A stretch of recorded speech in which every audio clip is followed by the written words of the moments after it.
Hello everyone. आप लोगों से अक्सर ये कहा जाता है study hard and get good grades, but is that enough for you all? क्या ग्रेड्स आने पर आपको सक्सेस मिल जाता है आपके करियर में? What you require is a skill which all the schools are teaching you silently, but this world or society is demanding loudly, and that skill is called as soft skill. Soft skills are kind of the personal qualities. ये आप खुद सीखते हैं, personally आप अपने ऊपर apply करते हैं, like how to talk, how to behave, how to listen, communication, leadership, problem solving skills. ये हर तरह की आपको स्किल सिखाती है सिर्फ एक स्किल, जिसको बोलते हैं सॉफ्ट स्किल्स। स्कूल्स में अगर आपके मार्क्स अच्छे आते हैं तो आपको क्या मिलता है? आपको मिलते हैं अवार्ड्स। तो सॉफ्ट स्किल से हमें क्या मिलता है? ये क्वेश्चन आपके दिमाग में ज़रूर आ रहा होगा। सॉफ्ट स्किल से आपको मिलता है लीडरशिप क्वालिटीज़, आपको मिलती है अपॉर्चुनिटीज़, आपको मिलती है फ्रेंडशिप्स। क्या आपने कभी देखा है जब भी स्कूल में कोई प्रोजेक्ट दिया जाता है तो उसका लीडर कभी भी कोई टॉपर नहीं होता, उसका लीडर वो होता है जिसे काम करवाना आता है, वो पोलाइटली सबसे काम करवा लेता है। और जब भी कभी कोई सोशल इवेंट हो तब भी आपने ये देखा होगा कि ये नहीं देखा जाता कि इंसान कितना टॉपर है, कितने मार्क्स लेकर आया है, कितने ग्रेड, कौन से ग्रेड में। ये देखा जाता है कौन सा एक ऐसा इंसान जो सबसे बहुत ही घुल मिल के काम करवा लेता है, उसी को उस घर का सारे इवेंट की जिम्मेदारी दी जाती है।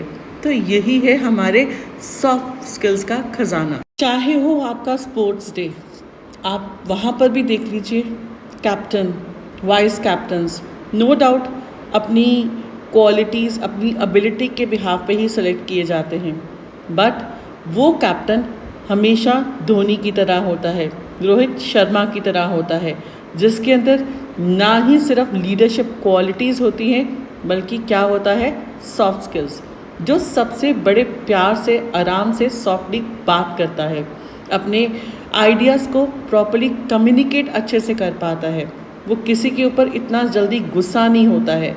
तो सॉफ्ट स्किल्स आपको क्या सिखाती हैं?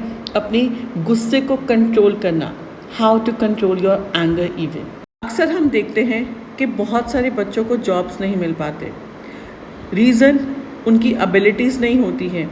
बहुत सारे बच्चों के पास बहुत सारे सर्टिफिकेट्स, मेडल्स, अच्छे ग्रेड्स होते हैं, लेकिन फिर भी उनको इंटरव्यू में उनका सिलेक्शन क्यों नहीं हो पाता? रीज़न है उनका कॉन्फिडेंस। रीज़न है कि वो सामने अपने इंटरव्यू को, पैनल को फेस नहीं कर पाते, उनके साथ कॉन्फिडेंटली बात नहीं कर पाते, उनके साथ रिलेशनशिप बिल्ड नहीं कर पाते। वो इंटरव्यू में इतने डरे सहमे से रहते हैं, जिस वजह से उनकी इंटरव्यू कभी भी नहीं हो पाती अच्छी, और वो अपने इंटरव्यू में सिलेक्ट नहीं हो पाते। तो चलिए हम सीखें कि सॉफ्ट स्किल्स की वजह से हमारी इंटरव्यू में सिलेक्शन कैसे हो सकती है। Through presentations improve your communication skills. Schools हों, इंस्टीट्यूट्स हों, कॉलेजेस हों, ट्राई टू गिव प्रेजेंटेशंस। अपना आई कांटेक्ट बढ़ाएं थ्रू प्रेजेंटेशंस, जिससे आपका कॉन्फिडेंस भी बढ़ेगा। और after giving your presentation always keep a question है, जहाँ आपसे ऑडियंस आप कुछ क्वेश्चंस पूछे। आप हमेशा अपनी ऑडियंस को ओपन रखें और उनको आंसर दें confidently. Don't get nervous over there, because जब आप नर्वस होते हैं, आप आंसर नहीं कर पाते, तभी आप वहीं पे अपना कॉन्फिडेंस लूज कर पाते हैं। Keep an eye contact with your audience, that's it. Thank you all of you.